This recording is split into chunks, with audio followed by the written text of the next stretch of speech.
The companion cube. You've played with it, you fondled it, and today we are going to be redesigning it in this kind of metallic, hardcore sci-fi style because yesterday this is just something I was playing with and I whipped it up. I'm like, oh, this is perfect for a tutorial because one, you're going to learn the modeling for how to make this thing because this is probably the hardest part of it, the hard surface, whatever.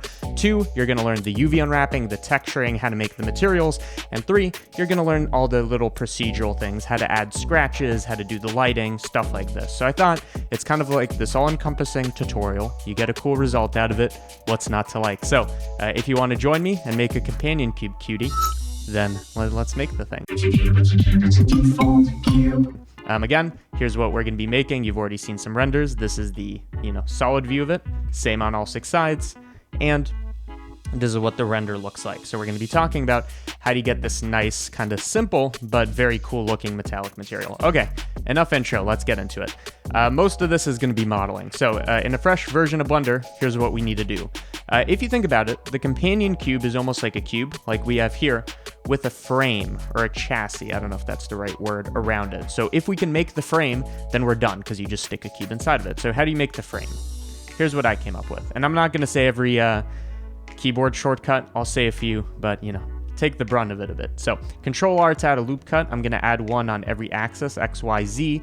The reason I'm doing this is I want to, first of all, generate our frame. So by selecting these loops I just made, Control B to bevel, I'm going to make these kind of corners. So if you look at everything that isn't selected, we have this corner over here, one over here, etc. So that is the goal. I'm trying to make these corners. With these, we can either invert the selection using faces, so Control I to invert. You can either invert it and Alt E to extrude along normals. You could either do that, but you can see it introduces some weird distortion, or what I recommend is I'm just going to invert it back. Alt E to extrude, but this time inwards. So you can see now we have clean corners at the sacrifice of some distortion on the cube part of it, but whatever. We have corners, beautiful. Next order of business is we could add some extra details here, but I'm saying if we just made the corners, let's just work on those for now. So I'm just going to select the vertex at every, every corner of the corner. Take these, Control B to bevel. You're going to see it does nothing. Hit V, and that's going to let us bevel the vertex. So I'm just making these kind of nice triangles here. And again, all of this can be done much more simply with add-ons, with hard ops, whatever. But we're not suckers. We're not paying money to do this. We're going to do it fast, and we're going to do it with native tools. Now that we've done the things, the corners, once we try to add a loop cut with Control R, it looks like it's limited, which is actually good for what we're trying to do. So I'm just going to add some loop cuts here. So again, I'm working on the frame as the idea. So there's going to be 2 loop cuts for every edge, of which there should be, 12. Got to run the math. If any part of this takes too long, I'm going to, of course, speed the footage up. But I'm just adding these loop cuts. If you click it and it starts moving, you right-click to center it. Okay? And the reason I'm doing this, by the way, is it's going to let us make a certain kind of selection that I want to add one more detail that I think is important for the chassis, and then we're going to start cutting holes out of this. Okay, so we've added this. The idea, by the way, is I want to be able to select these segments, right? That's why I'm adding these loop cuts. Final round of loop cuts on the X, Y, and Z. And I'm going to do the same thing we did last time. I know a lot of this seems like it's coming out of nowhere, but no, these are good design choices, right? So I'm going to do something like that. And it looks like I did miss a couple of those loop cuts before, so I can just add those back in. And you can see, now that we've added all this geometry everywhere, it just looks like nonsense. The idea is now we have these kinds of selections. So I kind of want to make these supporting rails. By the way, if you're thinking to yourself, if you're more of an advanced Blender user, you're like, why are you doing this? And then repeating it for every side, every corner, can't you use a mirror? And the answer is yes. Yes, I can, Mr. Smarty Pants. Don't you feel smart now that you know that? Did I add an extra loop cut here? Whatever, doesn't matter. So yeah, technically you can use a mirror modifier and speed it up, but whatever. So we have this, Alt E to extrude along faces, or along normals rather, and there we go.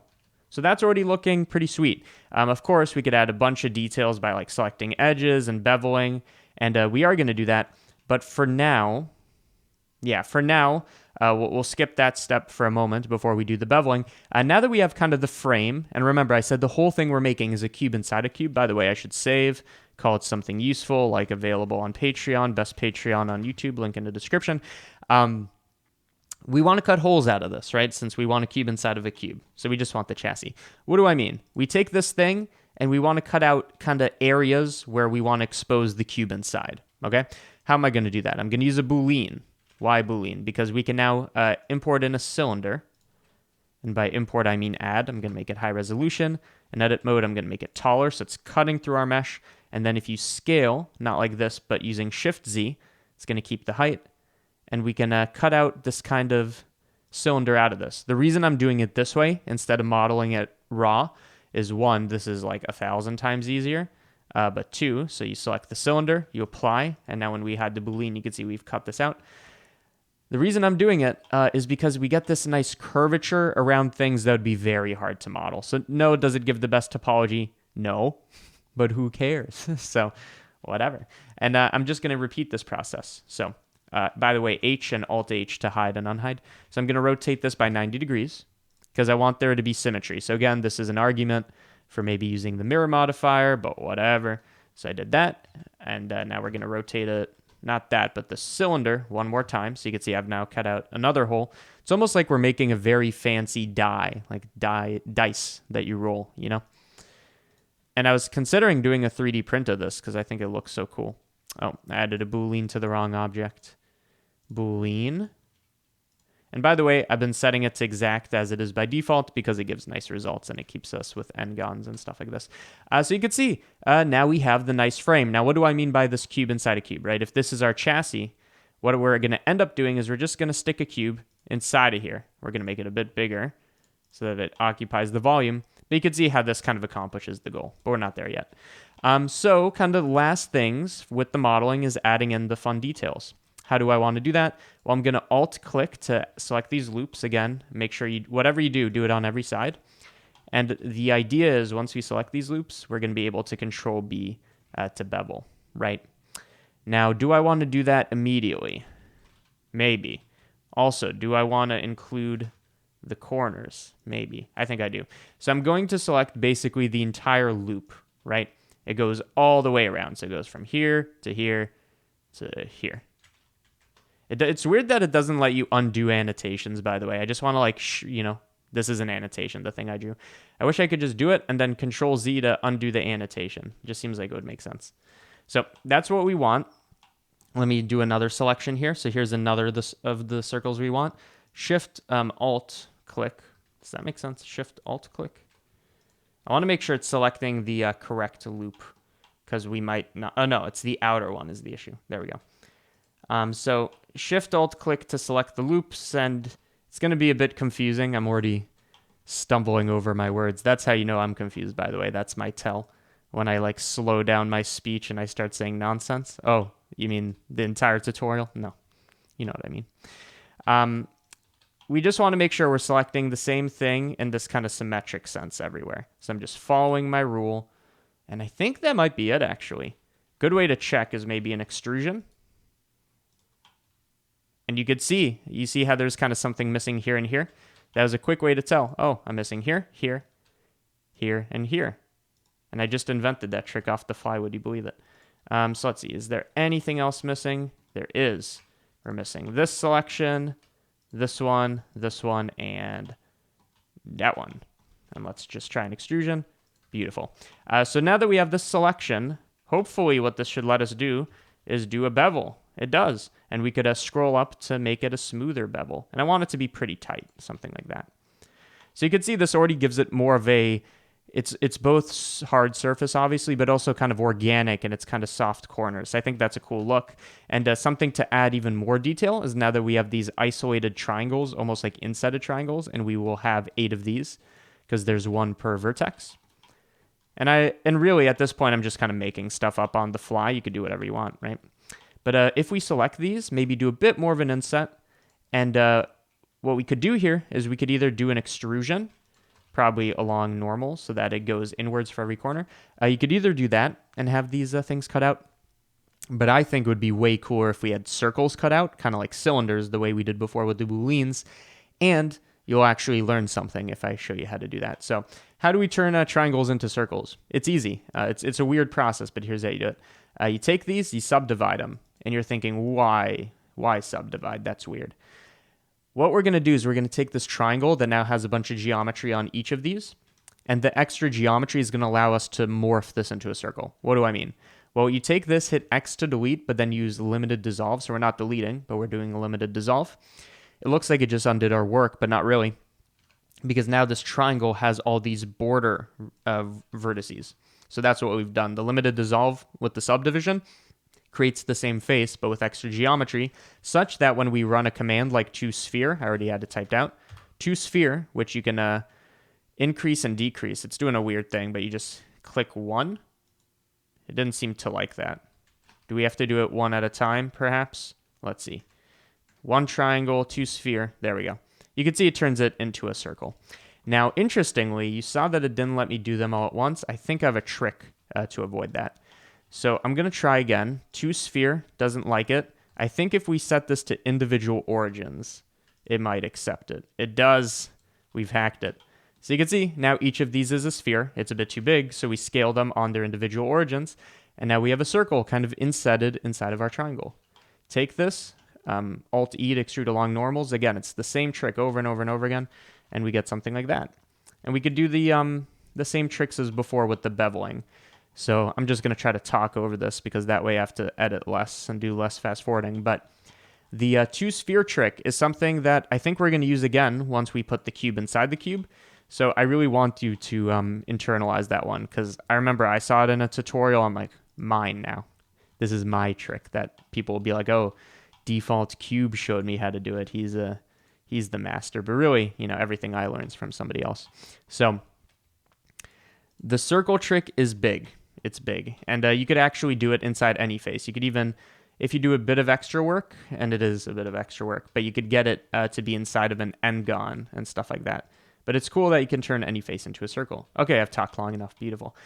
With these selected, I'm going to Control B to bevel and just add just that tiny detail.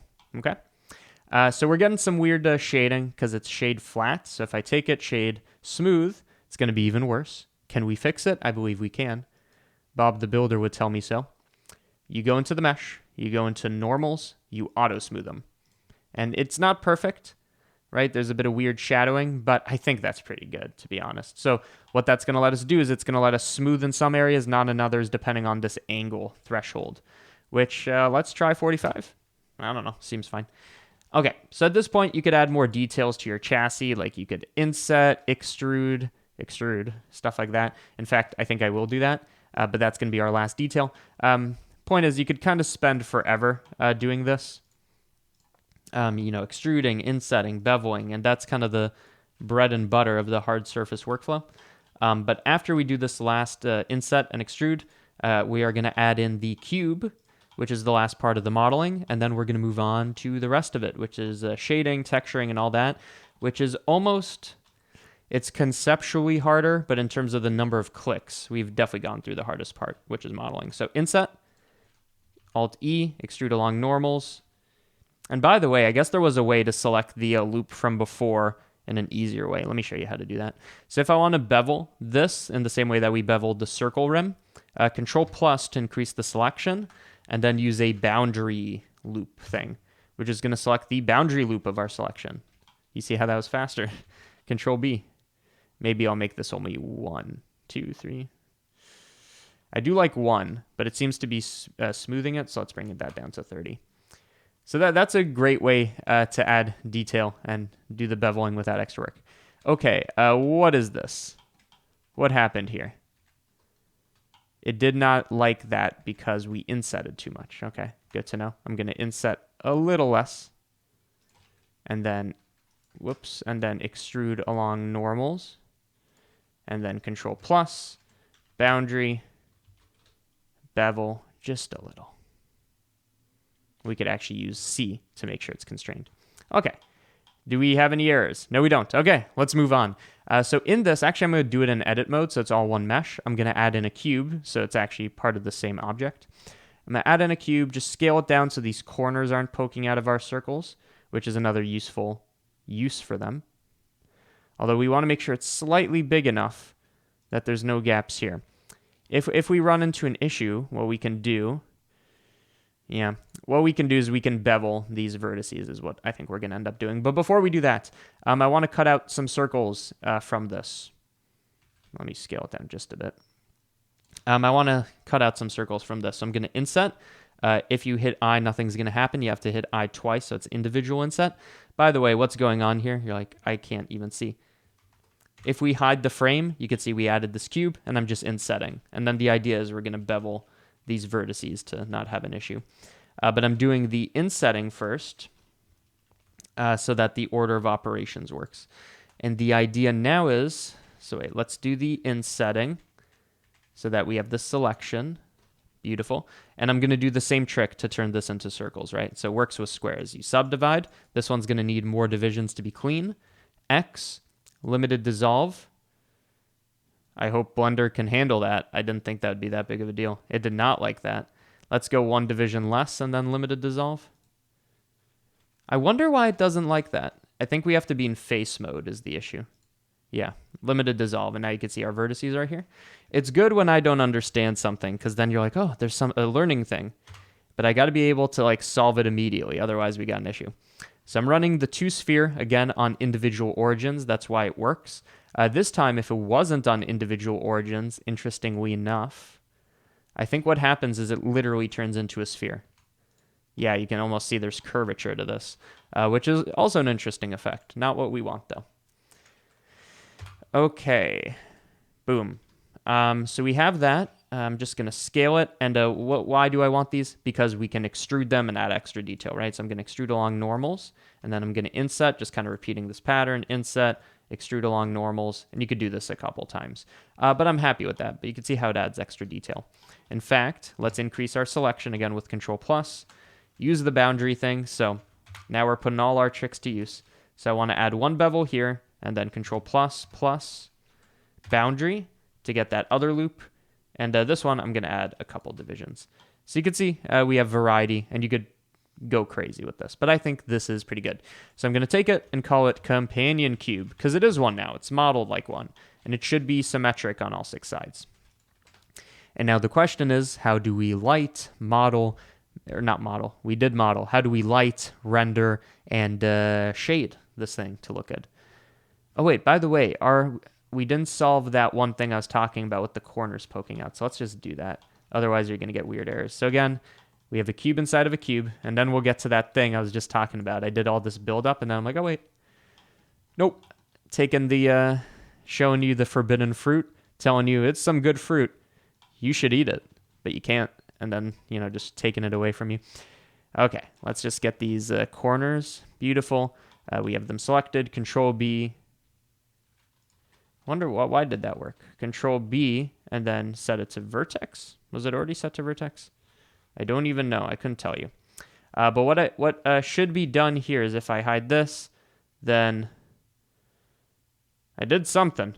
Couldn't tell you what I did, but whatever.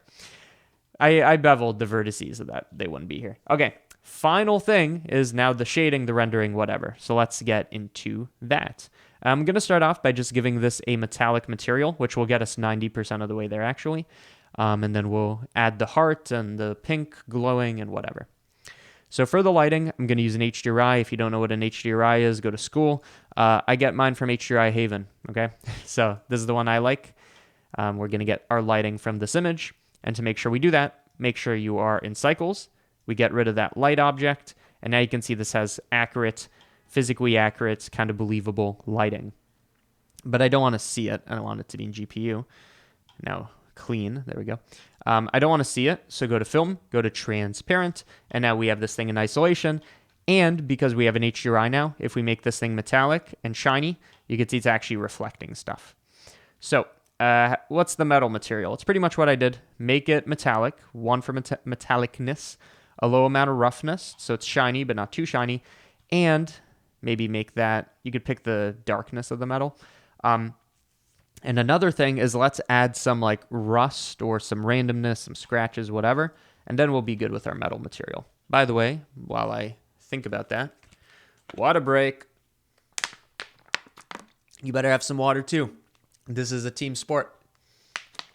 I expect you to be following along, and that includes drinking with your boy. Okay. Nothing more toxic than a drinking game. Somebody who wants to drink, bringing other people into it. Okay. Sorry for calling out my viewers. Noise texture. This is a great way to add randomness. Technically, I don't think it's an issue, but we should use object coordinates just so that we don't have any stretching. Noise texture. We're going to use this to kind of create a black and white mask or map that we can use to randomize the roughness and also add a bit of bump, normal mapping. So how do I want to do that? I'm taking my noise texture, I'm making it high contrast with this color ramp so you can really see the islands here. And then we bump up the detail. We bump up the roughness, and it's starting to look like rust. And you can play with the scale of it, whatever you want. But the idea here is we take it, we plug it into roughness, which, by the way, was hovering around 0.2. So you're going to see it's looking very weird because some of the areas have roughness 0, meaning shiny, and other areas have roughness 1, meaning, diffuse. What I want to do is something in between. So the diffuse part should be somewhere around 0.2, so I'm going to do 0.25. And the shiny part should be a little under 0.2, 0.18. This way it has roughly the same amount of shininess as before, but when we connect it, you can see there's areas that are a bit shinier. In fact, let's make them just a bit even more shiny. So there you go. This is a great way to add randomness and to kind of take some free liberties out of this. Send us through a bump node in the height socket, and we're going to get normal mapping, connect that to the normal socket, and boom, where you have different amounts of roughness, you're also going to have different amounts of height and rust going on. I would recommend taking the strength and bringing it down, and if it's still too intense, bring down the distance. So this is almost like the detail in some sense, and this is the strength, if you want to think about it that way. So before, after. Just adds a bit of extra something. And this is, how much you want to do this is dependent on how disheveled, you want the cube to be. Only other thing before we add in the heart is I'm just going to make a separate material. So I'm going to call this metal. I'm going to make another material slot with a new material, that material being called glow.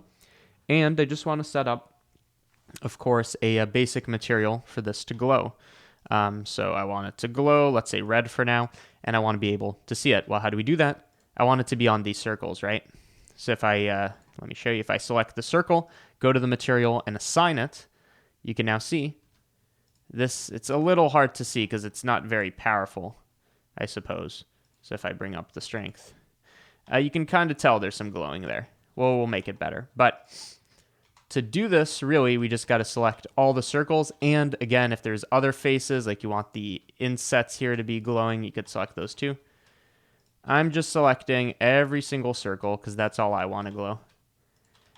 You make me want to glow. Ho, ho. Take it, assign it. Boom. Did I miss a corner? No. And we'll make it the classic pinkish purple in a bit.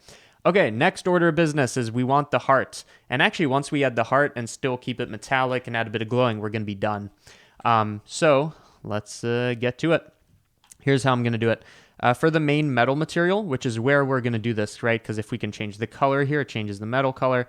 I want to change it to display a heart. Here, I'm going to import an image texture. What image texture? I downloaded one. It's for free on the internet. Just find one. It's a picture of the companion cube. Let me show you over here. How do I do this? Like that. I just found an image like this. You could find a normal picture of a heart. What I like about this one is it not only has the heart, but it has this white circle and these lines. So just find anything that you like, and this is what I'm going to be projecting, okay? So if you see, if I put this in now, it's just kind of displayed weirdly. It's because our UV map, the instructions of how to put this texture on the thing, they're fucked, right? So we need to fix that. And at this point, interestingly enough, we only care about the cube inside the cube. So I'm going to take this, and so I'm selecting the chassis. By the way, the way I do that is I hover over the chassis and hit L, which stands for linked. It's going to select every face linked to the one connected to the one that I selected, right? Which conveniently is exactly what we want. We hide it with H, and this is what remains. So I'm going to take one of these faces, Control+ to increase the selection. Yeah, I'm going to do them one at a time. I was thinking we could do them all at once, and yeah, we'll do them one at a time. So I'm going to select one side of the cube, and I'll show you the trick I'm talking about. I'm going to select one side of the cube. I'm going to do an unwrap. So now you can see it's, being projected correctly because here's the UV map and, it's a square on a square. What I want to do is I want to scale it down so these circular parts are contained inside of the circle of the image, as you can see. In fact, what I can do is I'm going to inset it one more time. And the reason I'm doing this is you can see the texture circle isn't lined up with the mesh center. So by doing this, again, Control plus to select one side. The reason for doing this is now we can line it up, as you can kind of tell. So I'm just centering it. So now that it turns out the image isn't perfectly centered. That's what we learned from that. So we do that. I assume we rotate it by 90 degrees, so it's facing upwards. And I'm happy with that. I'm going to get rid of everything like here, here, here, and here. But I just wanted to project the circle. In fact, for these, what we can do is we can just like scale it down and just select some white over here. And you can see, there we go. Now, why did I decide to only do one face at a time? I'm not going to do this process 5 more times, right? The idea is now that we've done it once, we can take this information and copy it over. What do I mean? Well, I'm selecting this, Control I to invert, and delete everything else. So now we just have one side. By the way, I just want to make sure, yep, we still have our chassis. We only have one side of our cube. Am I crazy? Why did I delete the 5 sides? The reason is, if we now use our 3D cursor as the center, we can duplicate this and rotate it about the cursor by 90 degrees. And then we Shift D, rotate by 90 degrees. And we're basically reconstructing the cube. The difference is, this time I'm going to rotate on the y-axis.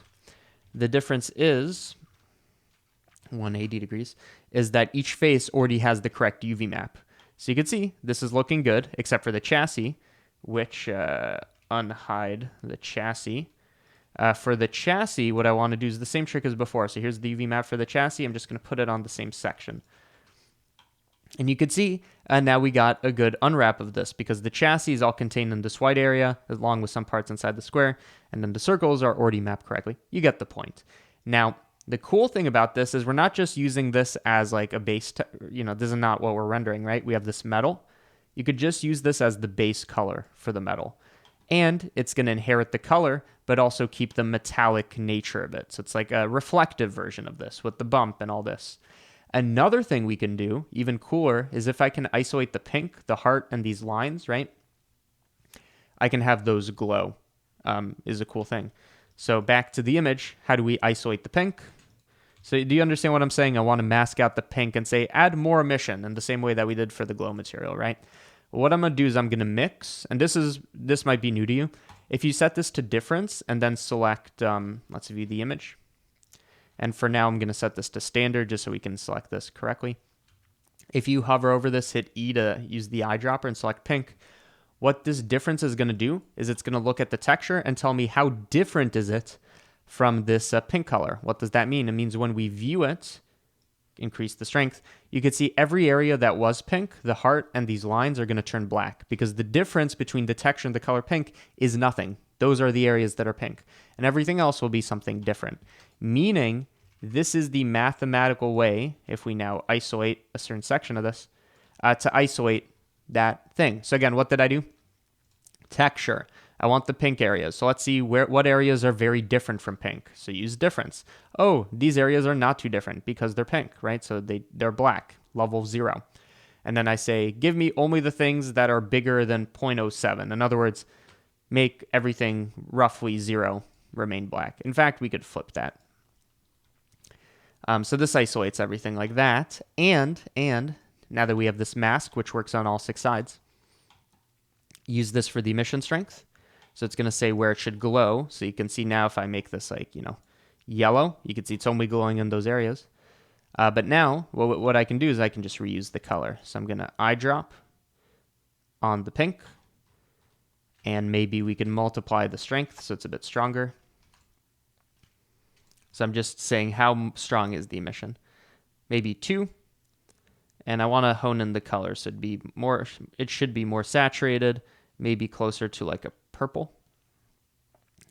Up to you. I feel like the sci-fi version should be less pink, more purple, because that's a sci-fi color. Play around with it until you like the look of it. Of course, we're going to add some stuff in compositing. And by the way, hover over this, Control-C to copy the color. We should go back to the glow and make sure it has the same color. And there we go. So you could add more stuff to it, like you really could. And I think I did on my original version, but this is like 90% of the way there. So I'm going to make a basic scene. This is here. It's going to have walls. This is just a basic lighting setup. Again, you could spend more time on this. So I'm putting it inside of this corner. This corner is going to be a very dark corner, so we can actually see the glow in all this. I'm coughing, not because of the C word, but because of the T word, talking. Too much of it. We should wrap up. I'm going to make it like this. I'm going to make it rough, so I'm just setting up a basic scene. Long story short. Like that. So when we view it from the camera, it looks like this. Cool. We're almost done. Last thing is the lighting should be better. So in the world, take the HDRI and then just keep turning it until we get better lighting. That looks cool. Whatever. You take it, you render it, you composite it, and that's it. Let me show you just a bit of that process and we'll get out of here. So here's a render. Again, you could spend more time on this, but this is, again, 90% of the way there to the result. It looks pretty similar. So we're waiting for this to render. I don't know why that took so long. Take that, go to the compositing, and just simple thing you can do. I'm not going to show you the full compositing workflow, but main thing you could do is add glare. So that's going to say what areas are bright, and it's already going to know. It's going to look for the highlights. Make that a fog glow, make it bigger, and make that mix some negative number to make it 50% less strong. So before, after. Adds a little something. Color management, drop the gamma, and there you go. You've made the companion cube. More to it, but I feel like that's the essence of it, and we've already gone for half an hour. Not bad, actually. Okay, so there you go. Hopefully you guys enjoyed this tutorial. As always, I like to wrap these things up and not put it in the middle or in the beginning, but wrap these things up with a Patreon advertisement, to be honest, because I feel like you're more likely to join the Patreon once you got something of value out of the tutorial. That's why. But let me tell you about it. So Patreon, it is the best way to fund this channel and the CG Matter channel, and that might be good enough for you. Maybe that's what you want. But you get stuff in return, and actually quite a bit. 3 things you get. When you become a patron, link in the description. Click it. Join 750 people. It's a lot. You get 3 things in return. The first one, early access to tutorials. I've actually started doing it with CG Matter videos too now because I edit them ahead of time. But you get access to videos, usually a day, sometimes more than 1 day before they come out, and then everybody else can see it. So early access. Blend files. This you do not need to make. I will be giving you the blend file because I basically created this thing, right? So you can download this blend file and hundreds of project files and blend files I've made over the last 3 years. Those are all available for download immediately for you. And third, exclusive tutorials. I did one this month about the compositing process for the backrooms video. Check it out. Okay, so 3 different things you can get out of patronage, or you could just support me in this channel and the other one. But thank you to anybody who's made it this far into the video and is willing to be a patron or already is one, or just for anybody who's watching. So thanks for watching. That's it. Companion Cube is done.